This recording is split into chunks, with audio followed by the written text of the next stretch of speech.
Oh, Scott's there. Okay. Okay, so we will get this budget committee meeting started. And it is 6:33 and we'll do our call to order. We currently have our 5 board members, myself, Jennifer Knight, Cheyenne Edgerly, Steve Holiday, Scott Cooper here. And then we have our 5 outside positions of the board, positions 6 through 10, Glenifer Fields, Wade, is it Flegel? Yeah, Flegel. Linda Pepper, Mark James, and Susan Crawford. And Mark James is absent tonight. He is unable to make it. Okay, I'm sorry. I can't see everyone all together, so. Okay, and then we will stand and do the Pledge of Allegiance.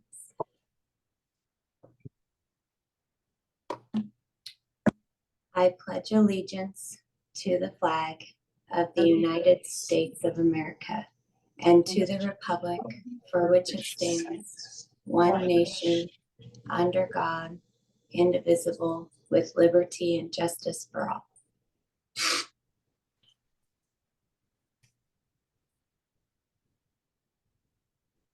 Okay, we're all here for the first, I don't know if this is considered a viewing, Anna, but our first budget committee meeting. And we need to move into appointing a chair at this time. Madam Chairman, I move to elect Wade Flegel as chair. I second. Oh, there's Dr. Skinner.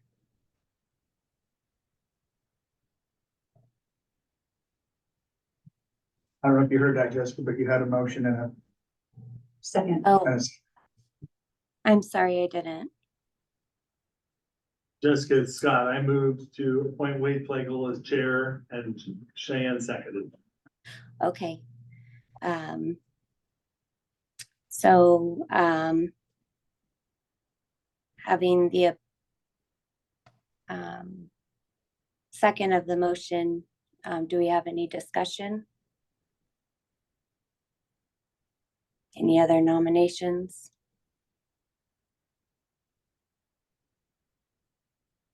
Okay, so seeing no more nominations, nomination for chair now closed. We will move to vote. All those in favor of Wade Flegel being the chair, say aye. Aye. Any opposed? Say aye. Or nay, excuse me, say nay. Okay. Wade Flegel has been elected to the Budget Committee Chair. Wade, I'll turn the meeting over to you. All right, thank you. Okay, open nominations for vice chair. Who did we last year? Were you? I was here, I don't know how to vice chair. Well, let's, I didn't know. I moved to nominate Susan Crawford as vice Sure. chair. Second. Okay, any others? Did we get a second? Okay. All right, we have a motion for vice chair. All in favor, say aye. Aye. Aye. May we pause the meeting for just a moment? We discovered an issue with the Zoom link on the website being incorrect. So our technology director would like to get that corrected. Would it be possible to turn that off for volume control? I got you. Unless we're all gonna get too hot. It's a little warm, but I think we'll be good. So would this be a good time to do introductions? We really didn't do that. So we start with Sharon. I'm showing on my Zoom. Board member. Steve Holiday, board member. Scott Cooper, board member. And the Pepper budget. Susan Crawford, budget committee. Jennifer Knight, board member. Boy, we aren't giving much detail. You know what, since you brought it up, just give some detail then. Anyway, yeah, so actually our families had 5 kids go through the school district, and we've got the privilege of having 2 foster kids at Crooked River currently, so. Glennifer Fields, I've had 4 kids go through the system. And I have 1 grandson at, the middle school right now. My name is Joel Hoff. I'm the assistant superintendent. I have 3 kids in our school, kindergartner, 3rd grader and 5th grader, all at Steens Pillar. Good evening, Dwayne Yucca, interim school superintendent. Tammy Parker, and I support the school board and Dr. Yucca. I'm Anna Logan, CCHS graduate, 2 children who were CCHS students all the way from preschool, kindergarten through high school. And I'm the chief financial officer for Crook County School District. So do we have our technical difficulty? The link on the website is fixed. And I'm trying to broadly communicate that to people, so. Do we want to introduce Working. Oh, Chair yes, Rumble sorry. and Dr. Skinner? Yeah, Jessica. Yeah. I'm Jessica Brumble, board chair, and we recently had a graduate of Crook County High School, and we have 2 in high school, 1 in middle school, and 1 in 5th grade. Hi, my name is Melissa Skinner, and I will be the incoming superintendent in July. Super excited to be here. Thanks for inviting me. All right, thank you. So we're good to turn it over to Dwayne for the budget message.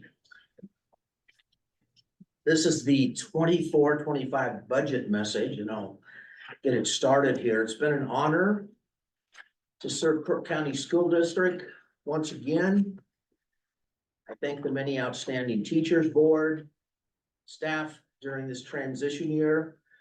We're indeed fortunate to have a strong staff and community that continues to focus on the best interest of students. Yes, there has been some disagreement this year, but I ask that we can all agree on keeping our students our priority.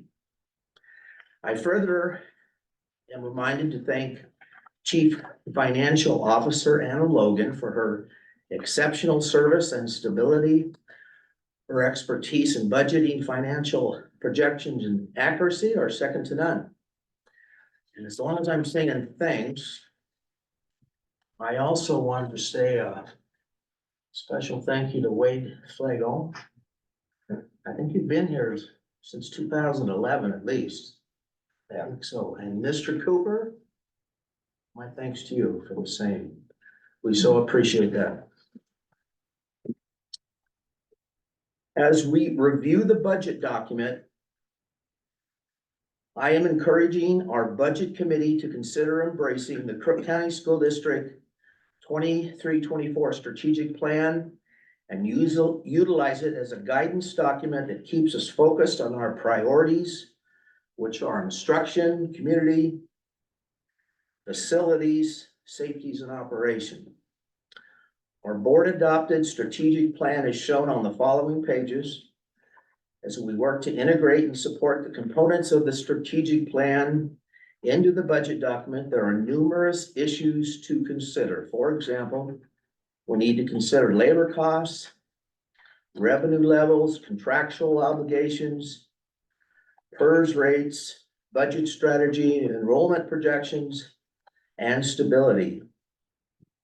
Steady financial operations build community and consistency for students, families, and community.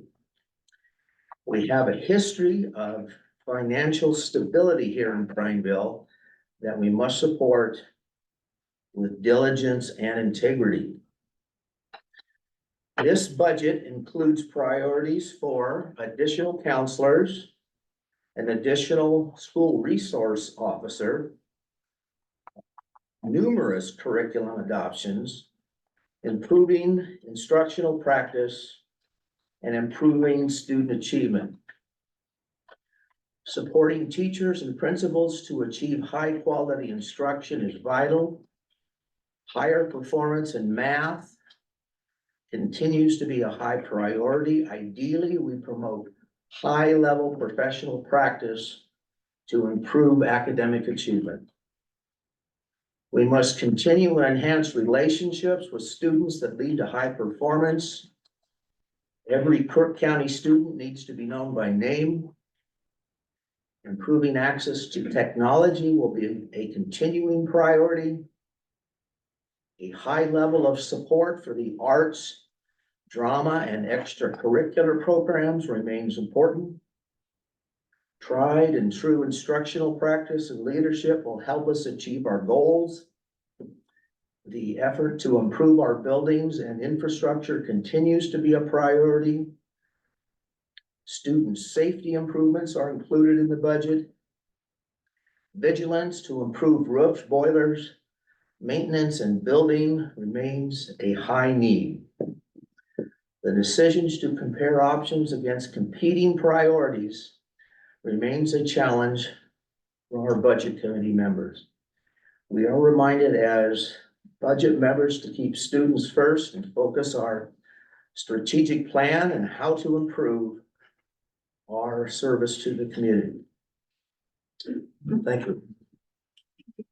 Thank you. So moving to budget overview, Anna. First, I would like to thank all of you for being here tonight. I know that this is a lot of time to review such a large document with a lot of details and time in meetings and in evenings away from families. And I just want to express my appreciation to you for serving on our budget committee. I get to give a budget overview, which is basically like telling the story of the coming year. Every year kind of has a different story for the upcoming budget.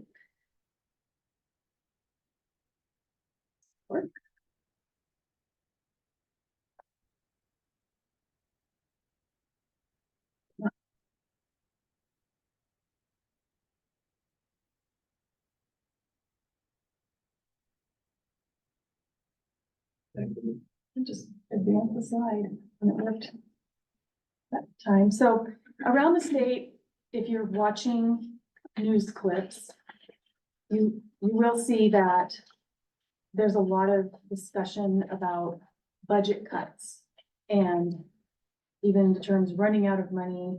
And then another term that's used often is a fiscal cliff.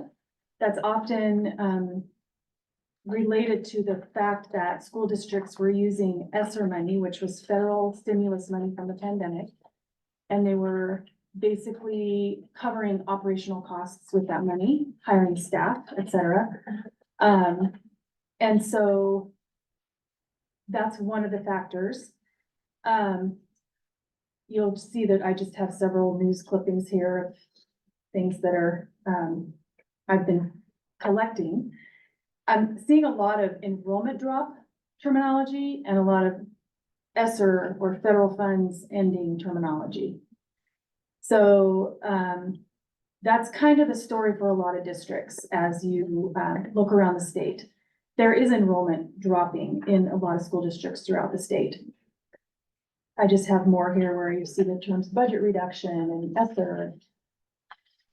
More things about ESSER and students disappearing. Here in Crook County School District, that's not our story. We're not proposing to cut anything in this budget. We're proposing to maintain all current staff, all current services. And I feel like we're just super fortunate to be in that position. If you look at just our general fund, you'll see from budget to budget that there is an increase there. There's always increased labor costs, increased inflation, things like that. And what we expect to receive in revenue is expected to cover our expenses. We mostly used ESSER for one-time costs. There was one thing we used ESSER for that's going to require some after ESSER expenditures, and we planned ahead for that, and we have a plan, and that is for the modular buildings at the middle school that we leased for 3 years. The lease is ending, and then we set aside money to either continue the lease or purchase the modulars or do something with that. Otherwise, we used ESSER for one-time things. We did a lot of building upgrades. We did use it for some staffing, but it was things like extra custodial staff for the extra cleaning that was needed during COVID. And those positions just naturally went away when that work went away. The other thing that's happening is we have not been seeing an enrollment decrease. We've actually been seeing an enrollment increase, and we're budgeting for a 2% increase next year. Keep in mind that everything I'm saying kind of hinges on the fact that we have not finished negotiating. We really haven't even started negotiating. We have both of our labor contracts up for renewal, so we need to make sure that we stay within what we have budgeted in those negotiations in order to maintain that stability and maintain all the programs and staff that we have. We have two other funds that are similar to the general fund, but they're in a 200 level fund because they are restricted, but they do come from state resources. One of them is the Student Investment Account, or SIA, and we are actually seeing an increase in that budget for next year. We are using that money for additional professional development, additional extracurricular activities, and some positions that were previously grant funded that the grant went away. The other fund that we have like that is the Measure 98 or High School Success Grant, and it's going up about 4 or 5% and basically just paying for all the same staff. This graph or this chart just shows you all the enrollment information, and that's in your budget document on page 157 if you're interested in seeing any of the details on that.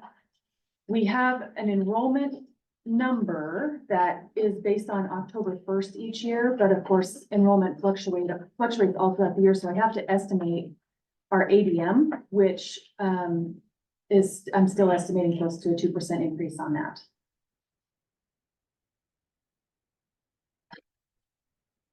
Next year's budget includes everything that we added in this year's budget.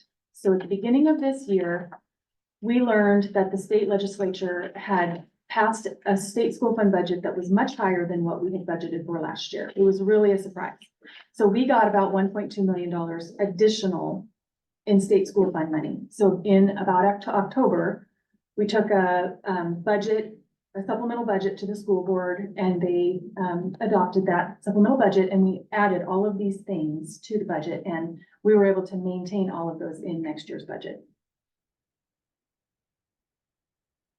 Another thing that's different in this year's budget is that we have several positions that were just moving into the general fund or moving into SIA that have kind of just been limping along. There's some positions that we had for the Welcome Center, the FAN, and some of the school counselors where we had added those positions based on grant money, various grants that we had received maybe 5 years ago, years ago. And we were able to look ahead and say, okay, well, when those grants end, we need a plan to be able to keep that staff so that we don't have to just suddenly lose our counselors because our grant ended. We had a 3-year grant that I think it paid for 2 counselors, something like that. And so what we did is we kind of set money aside. Whenever we ended the year, if we had any unspent funds, we set money aside and then continued to just hope that the next year we'd be able to do the same thing. And this year, kind of just flipped that around, put it on the front end and moved those staff to just be funded staff. They're staff members that our board has always been supportive of. They align with our strategic plan. So just getting those things in the budget just kind of brings them into the fold and makes them real positions. Those employees should never have known that their positions were that way because I don't want them to feel like they don't have stability, but now they can know because they're stable, so. So this is just an FTE, this is just information about FTEs. Over the last 5 years, we've added about 58 FTE. 29.73% or 29.73 FTE were certified. 23 were classified, 1.5 were administrators, 1 was supervisory, 2.5 were confidential. So then in a little graph below, you can kind of see if you were just to put all of your staff stacked up, the biggest number of employees is certified and then classified. And then you've got administrators, supervisory, and then confidential. In the 24-25 budget, we do have some additions, and not all of these additions are true because some of them were already added for 23-24, but we just could never fill them. So they're not shown in that 23-24 projected line. But some of them are adds. We're adding 1/2 of an FTE for a SPED teacher, just because of the number of students that are gonna be in certain schools.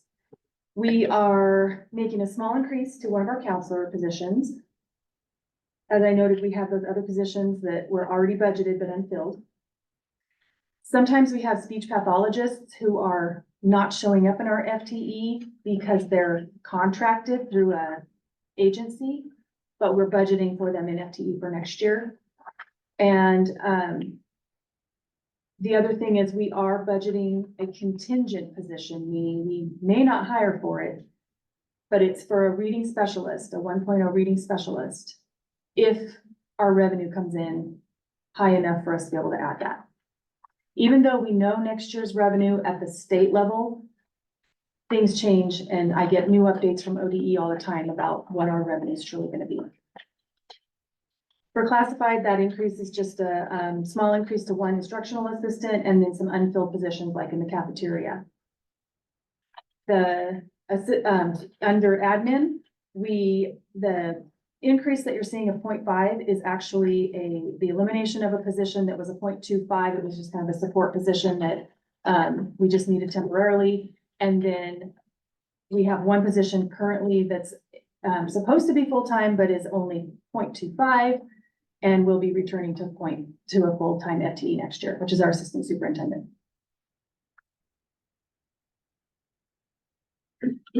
Okay, the next 3 slides are the longest. You do have the strategic plan in the budget on page 2. And as we were trying to build the budget, it's a collaborative process. We meet with the principals in the budget, the different people who manage budgets in the department, et cetera, meet with the superintendent, try to really decide of all the things that people are asking for, we can't add everything. And so how do you decide? And the way that we did that is we actually tried to compare how do these things match, how do they align with the strategic plan? And those were the things that got priority. And so then I also thought it might be important for you, because at least the board, as they're adopting the strategic plan, they know that they want to make sure that the money matches the priorities. And so this is a good time just to kind of show what we're doing. So I'll just kind of go through each one. The first one is that all students will be proficient in these subjects. So what we're doing for that is we're not cutting instructional staff. We are adding a half-time SPED teacher. We're maintaining our professional development. We added a half-time tutor and 2 reading specialists. Oh, that says 23-23. It should say 23-24. We're going to continue funding Jumpstart for kindergarten and budget conditionally, as I mentioned, for a reading interventionist. The second goal is, under number 1, is to complete a successful math, science, and ELL curriculum adoption. So we have our textbook fund intact, and we also have training for new adoptions in our budget. For number 3, we really have done an increase in instructional assistants in the current fiscal year that's been pretty substantial. We're planning to maintain all of those. And then we have 1 IA position that was only 6 hours. We're going to budget to make that a 7-hour position like the rest of the IAs. The fourth one to ensure horizontal and vertical alignment. There's nothing specific in the budget for that because we can just refocus our energy for staff that's already in place to work on those things. For number 5, enhancing the performing arts program and increase student participation. We are currently updating the auditorium, getting new seats, and we plan to get a sound system upgrade as well, which is very much needed. We've also set aside money for the middle school cafeteria to get some audio visual improvements there because they do performing arts in the cafeteria on the stage and the sound is just less than adequate. We've also budgeted to purchase some mobile art walls for the CCHS art program so that the students can actually get out into the community and show their artwork to community members and other students and try to generate some excitement around that. Number 6 is to implement a high quality AP program and increase the number of students passing AP exams. I don't really have anything specific in the budget for that, but we have a committee who's been working on that and hasn't requested anything budgetarily. It's more of just process changes. Number 7 is to provide robust CTE and industry certifications. And we have a very robust CTE program and industry certifications, but I don't think people know about it. So we are planning to maintain the budget for all of those programs, and also we did add a summer contract for our agricultural CTE teacher for the summer. That had been something that person had been doing unpaid. We have two teachers, one of them had been paid, one of them hadn't, so we're just getting them one paid. And then for number 8, increase the number of students earning college credit through dual credit courses at CCHS. We have a budget already in place for that, and we're planning to just maintain that budget. So goal number 2, I actually don't have anything in the budget to address any of these things because there's nothing really that costs any additional money that has been brought to my attention that couldn't just be purchased with regular supply budgets or just regular staff. So that's the conduct the listening sessions. That doesn't cost any money. Increase the number of volunteers and awareness of volunteers. We can do that without any budget impact. Improve family and community access to school curriculum and library resources. We do have some budgetary impact there, but that's happening in current year. So we don't need to worry about anything next year. Provide weekly school and district communication. We're doing that without, we already have the software and services and everything in place that we need to just maintain the budget for that. And then increase family participation in conferences. So there's no budgetary proposals for that particular thing. We can do all these things without adding to the budget. So goal number 3, states safe, stable, and effective school operations. For the first goal, complete a successful superintendent search and hiring process. So we have that completed and the new superintendent is budgeted and the search costs and everything are covered under this year or budgeted for next year. Number 2 is to assess district facilities through long-range planning and explore bond options. And really the cost for that would be potentially just another long-range facilities plan, which there's a state grant that we can apply for. So we don't need to allocate general funds at this time to be able to do that. Number 3 is maintain a strong and stable financial position. And I would like to just say that this entire budget document is designed for that. We don't need to spend any additional money to try to do that. We just need to plan our money really well. And then number 4, establish and maintain effective, clearly written policies. That may actually cost us less money than with what we're working on right now. So we don't need to budget additional money for that. For school safety, number 5, enhance security and safety and security measures in school buildings. We do have a bond measure that if it passes will enhance security. Even if it doesn't, we do have some projects identified to be funded from the maintenance fund. It won't be everything we need that we have in the proposed bond, but we still can do some things. We also added a school resource officer in the current fiscal year, and we've maintained that budget for next year.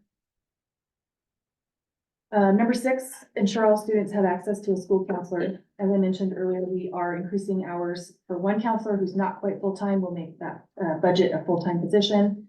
And then we are changing the structure at Crook County Middle School just because we haven't been able to hire a counselor. And so we'll end up with 2 budgeted counselors at the middle school and all the returning to what we had at the high school, assuming we can hire the positions are there. And then we're maintaining all the other counselor positions. For number 7, connect all students to at least one extracurricular team, club, or opportunity. We do have an increase in the budget for after-school clubs, and most of that is coming from SIA budget. And that has to do with after-school clubs and athletics. And then for number 8, increase the coaches trainings. We actually have some expenses in the budget for coaches summits.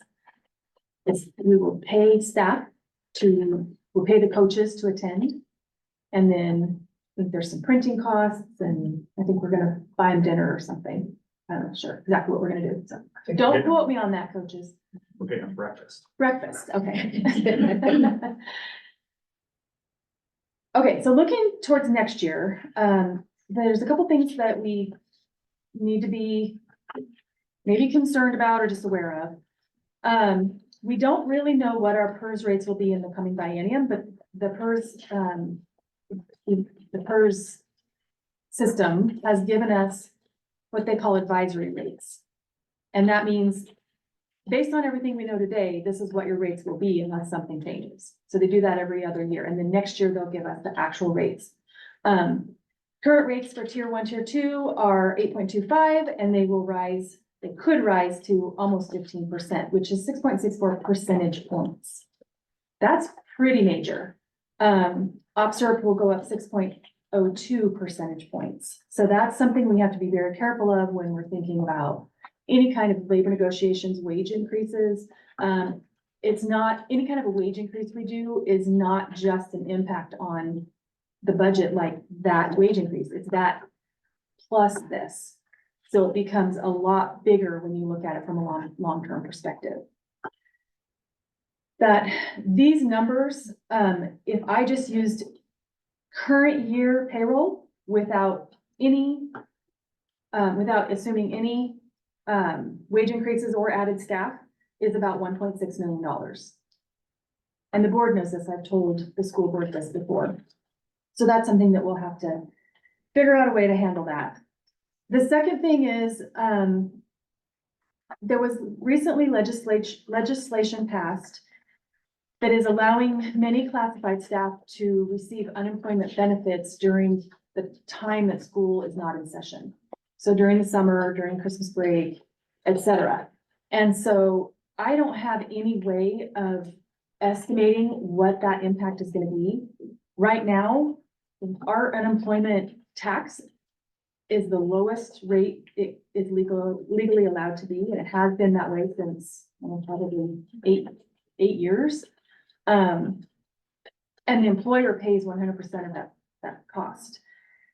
So after people make their unemployment claims, eventually it impacts the rate that the unemployment department will charge us.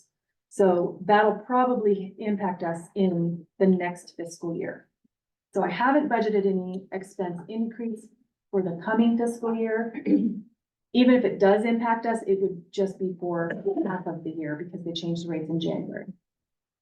So that's just something that we have to be aware of. So our overall financial picture is that while we face some challenges, we should be okay for the upcoming year. And I think that's actually remarkable given the current environment that most districts are facing right now.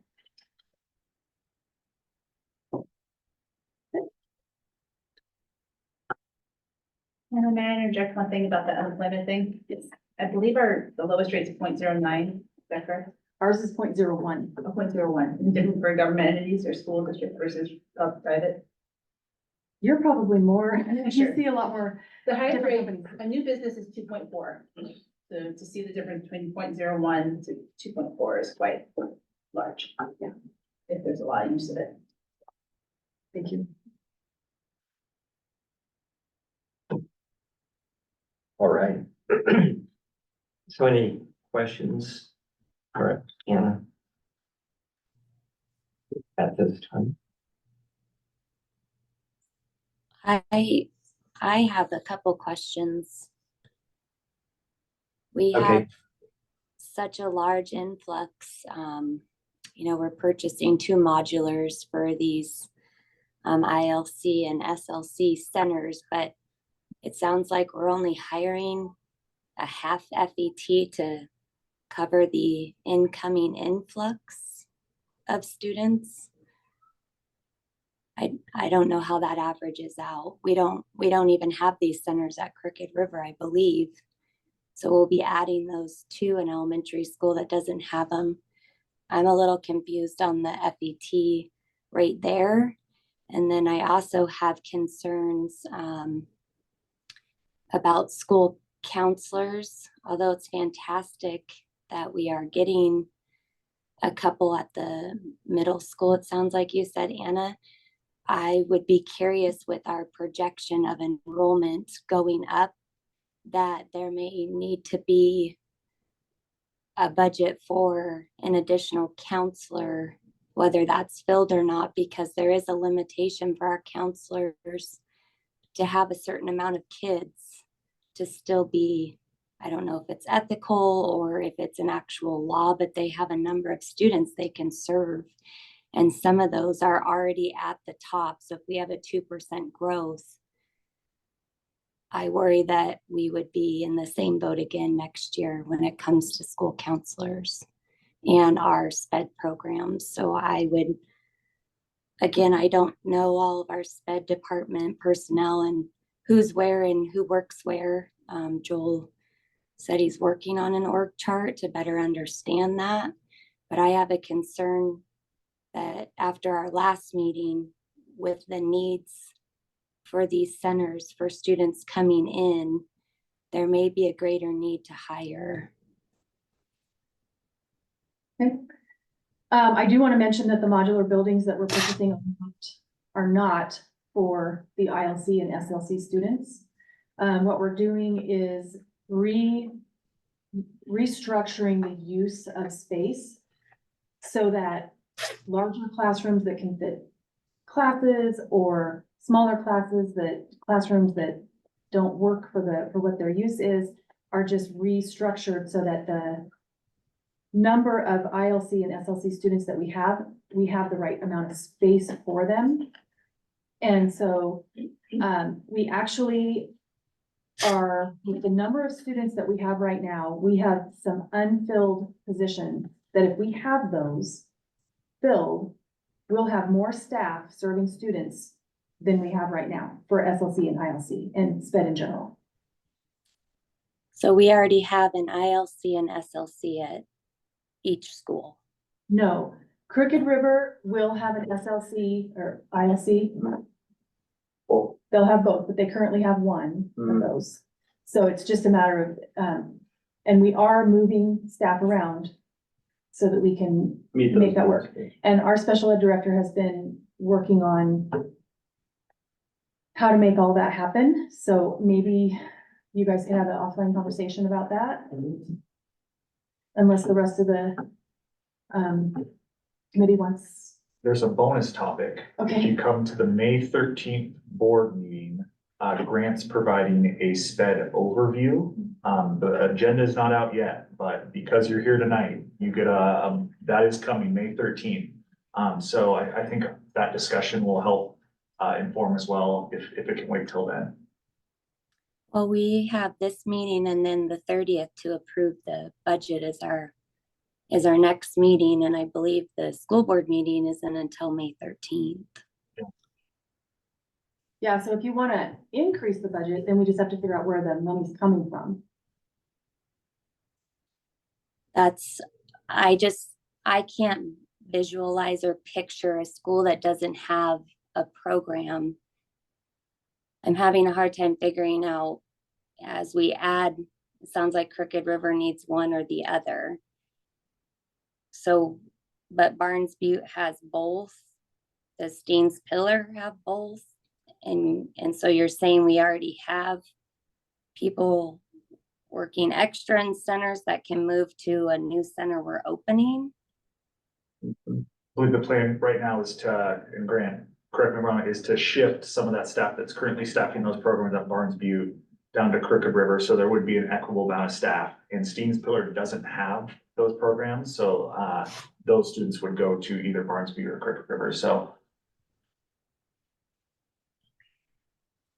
Did I get that all right, Grant? You did, that's correct. Steens Pillar has special education, but they don't have those specialized programs, the structured learning center and the Intensive. intensive ILC, learning center. intensive Yeah. learning, sorry. So any students who come to the district would go, that needed to be in an SLC or an ILC would either go to Crooked River or Barnes Butte. In years past, we had designed it so that any of the students who would need to go to the ILC would all go to Barnes Butte, and we set up a program there that was specific for serving those students to kind of be a specialty school.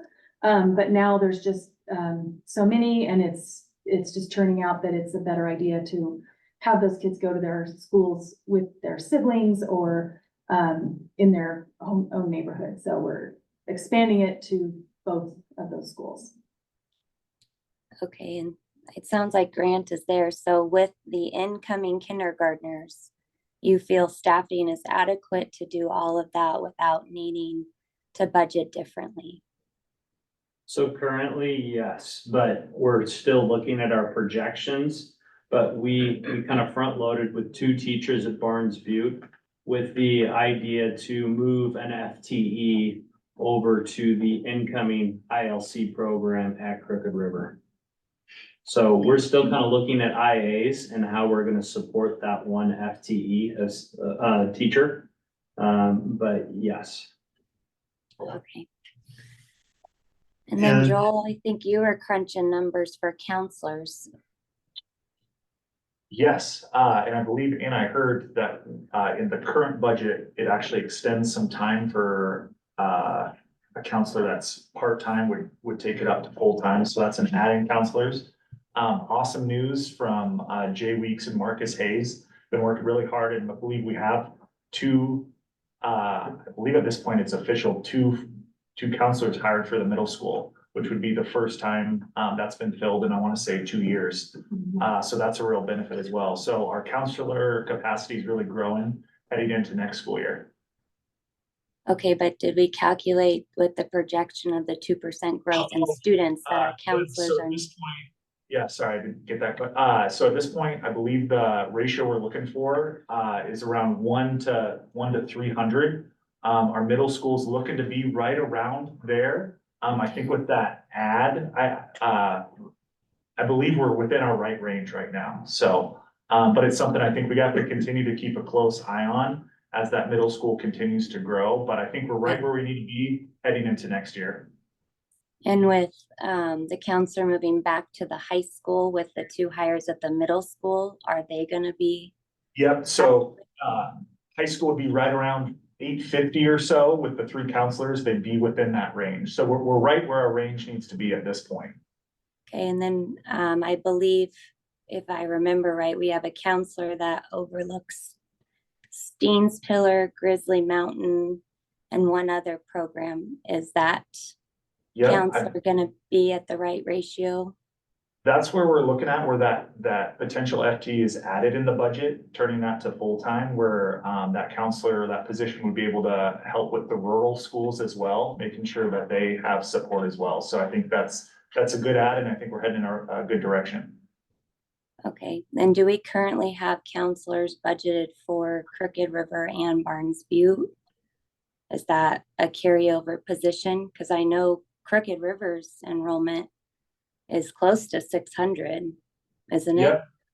Yep, full-time counselor there. He's getting married this summer. Excited for him. Yep, full-time counselor at both of those schools. So with the added growth of 2%, will those schools need a second counselor? Yeah. 21 kids. The 2% growth of those 2 schools combined is 21 students. Yeah.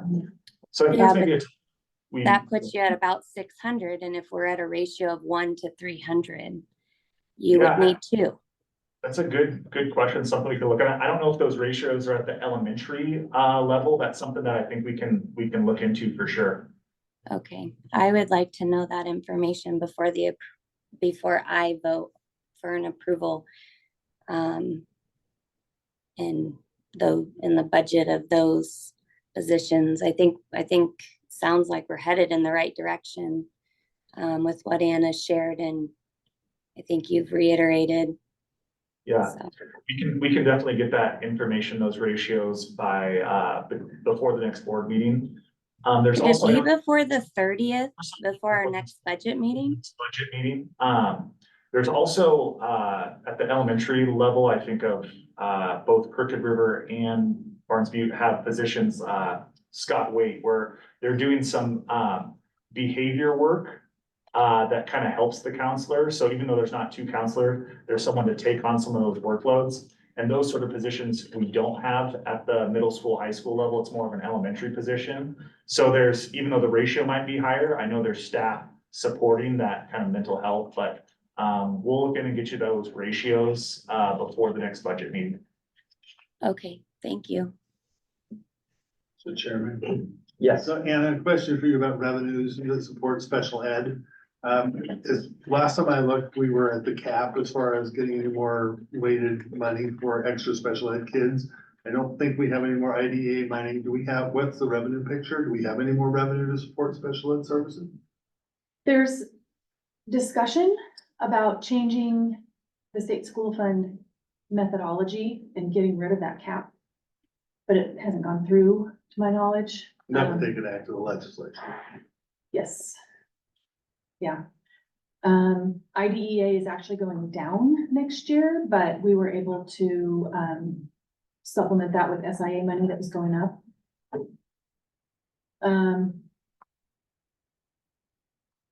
The only other thing that I can think of is there's supposedly $9 million for the whole state for something about stipends for special ed, but there's not information about that yet. For us, if they broke it out just by ADM, that would be $45,000. So it's not a lot of money if that's how we do it. But no, I can't think of any other special ed money that would be coming in. Yeah. And then just a question about maintenance of effort, which is something we talk about a lot, but if you go ahead and you overfund from your revenue, what you're paid to do with the special ed, and so you take your general fund and you shift it over there, you have to then maintain that level of effort. After that, you can't go backwards from that decision, right? Right.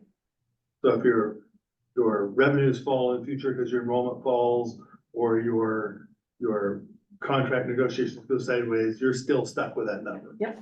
And so then you begin to eat into the instructional budget. Mhm. Thank you.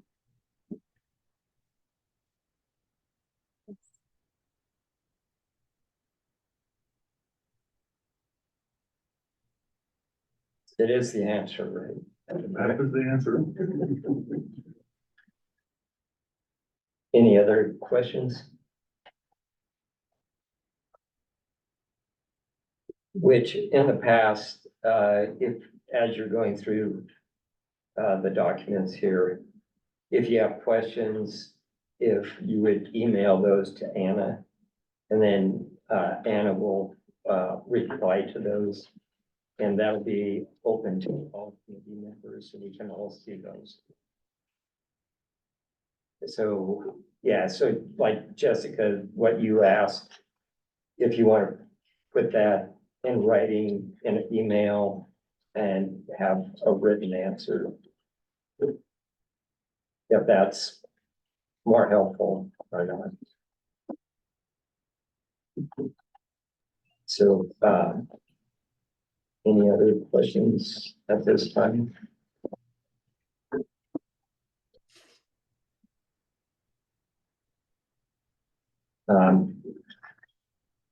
Yes, we almost have gotten into budget deliberations before The agenda is somewhat just a guidance, right? Sure. Are you getting ready to do that? Anyway, is there any questions from citizens?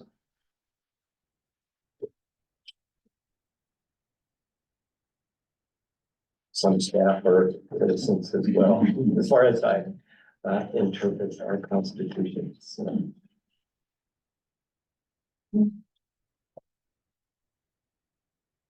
And as yes, I've already got everything put forward here in positive way. So if we don't have any additional questions at this time, we have a lot of homework to do before next meeting, which, yeah, so you put us at next Tuesday, not a full week. Right. So that was just, then next Thursday wasn't really There was the best something, timing. yeah, there was something wrong with that. Yeah, there was something wrong with that date. Second. Which we can reschedule if we want. It just means we just need to do another ad in the paper to put it on. Okay, so if we aren't able to get all of our questions answered, do you have another date in the future that we could add? We would have to look at all of our calendars to see what would work for everybody. That's fine. We could do that. And part of the reason why that Tuesday date was chosen was, I think our hopeful adoption is the day after that or something like this, just so that we can do the public hearing notice in the paper in time to get the resolutions on the board agenda for May 13th. Yeah, okay, So that was part of it. all right. So, everyone's good with, next Tuesday, that's our next meeting. We're scheduled for 6:30. And since Scott was barely here, we probably shouldn't move it up to 6. I was here. You can move to 6 if you want. Would that be helpful for anyone I or prefer 6:30. you do? Okay, so we'll just stay at the 6:30. Blame Susan. Maybe. In the middle school tracking. Wade, I have a question. Sure, go ahead. When do we, I know when I was in my last agenda setting meeting for the school board side of it, I know we were, we have a, I guess, time set aside before our meeting for public comment on the budget. Is that the only time the community, we hear from the, I'm just wondering, how do we hear from the community as the committee? So tonight was their first option. Do you want me to? Oh, Go ahead. okay, Tonight was the first option, and in the newspaper notice and on our website, we mentioned that there's an opportunity for public comment tonight. Generally, the second budget committee, we don't have that on the agenda, but there's no reason that we could, not add it if you all wanted to have that on there at the second budget committee. And the reason why it's on the board agenda is because we have on the board agenda in May, the 3 resolutions to adopt the budget. And when you do that, you have to have a public hearing. So that's why there's the additional time at the Okay. board for public comment. okay, got it. Okay, I was just trying to understand the timeline. Thanks, Anna. And from the past, if the budget seems somewhat non-controversial, citizens usually don't come and make comments. If there is something that is, usually if there's cuts somewhere, there is a pretty good elevation of citizen concern. So, Okay. so in some ways, if we don't have too many citizens here, an assumption, which that can be dangerous, that they have confidence in the school board, that you guys are doing your job and and working with the administration in a positive way. So, I do have a question, and you and I talked briefly, and I had a question about, and I believe we call it the contingency fund or the emergency fund, basically, revenue, expenses, what's left over. Where is that number? Where, I thought I saw like 2 million something. So you may somewhere. be referring to ending fund balance? Is that it? Okay. Sure. That is on. And For I the want to say it general, was about 2 million. yeah, I usually try to get it between 1.5 and 2.5 million. Okay. It's on page 109. Right.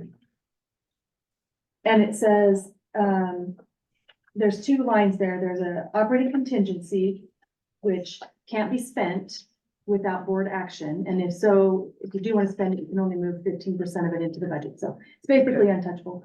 Okay. And then the 1.5 million is absolutely not touchable. That's saying this is what we will have at the end of the year. So what I'm hoping for is to have $2 million to roll forward, because on June 30th, you don't start getting state school fund money. You haven't received state school fund money since May, and you still need to make payroll in July. So that's why, and you still have to pay vendors and pay the electricity and all those things. And we start summer school. So to have a roll forward balance there is really important.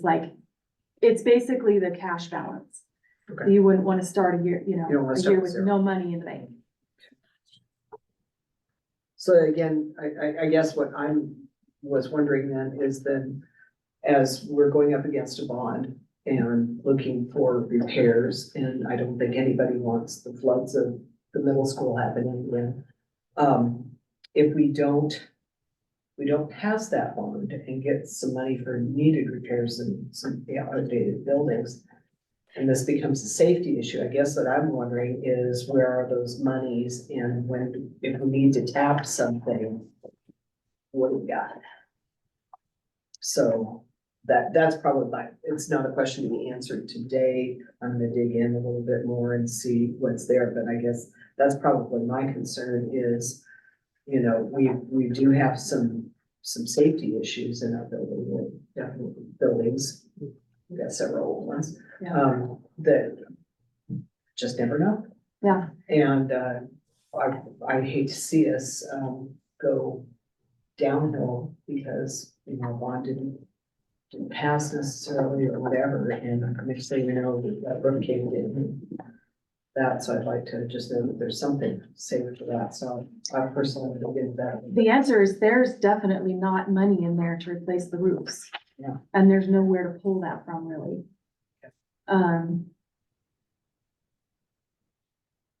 What you'd end up having to do is spend tiny fractions of that amount and just keep repairing. I don't know anything about maintenance on buildings, but if it was me, I'd probably put duct tape up there. I don't know what Leland's gonna do with it. But yeah, I don't know how we will do that, but we've had leaky roofs for a really long time. Oh. We tried to get those taken care of with the last bond that we put on the ballot that didn't pass. And so Leland and his team have really been trying to fix things, but then when something big happens like that snowstorm where something just breaks through, then they have to go find a way to fix it the cheapest way possible. Well, you could, you fire teachers, you cut your performing arts, you cut your CTE and you crowd classrooms. Yeah, And then you Band-Aid it as you go along year over year with those savings that you get. That's how you do it if you can't get it through the bond process. So how much of that do we want? We'll know May 21st. Or May 22nd.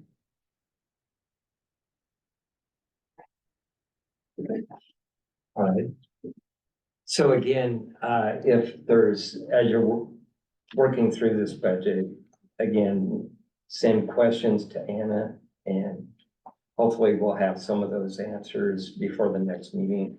And then the approach that have done in the past is addressing any of those questions and then going through each of the centers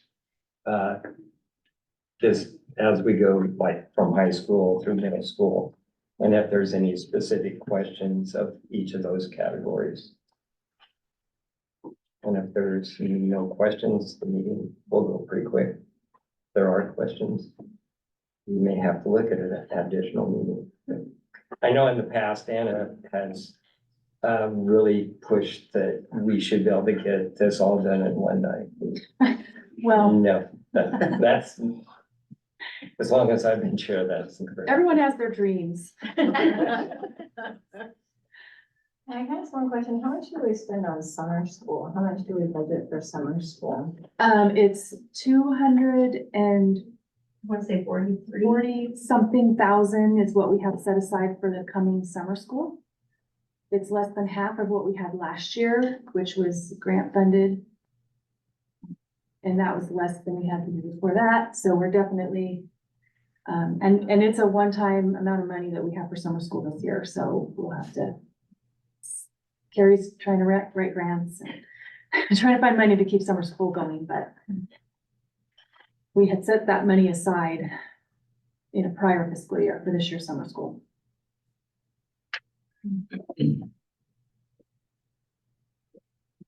Okay, Wade, yeah, go ahead.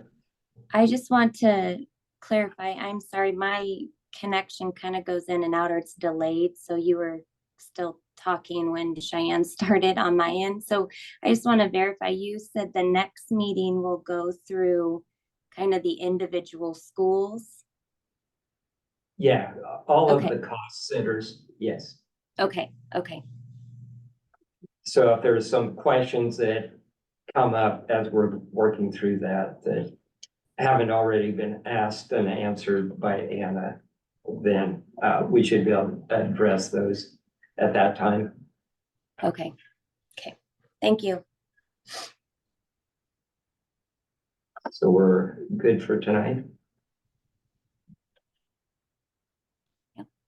All right.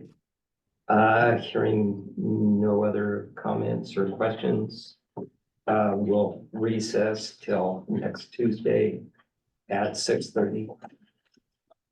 And Scott promises to be here at.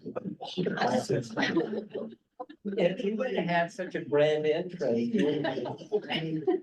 Looked at it this way. All right, thank you. I think it'll be great. Thank you. Thank you.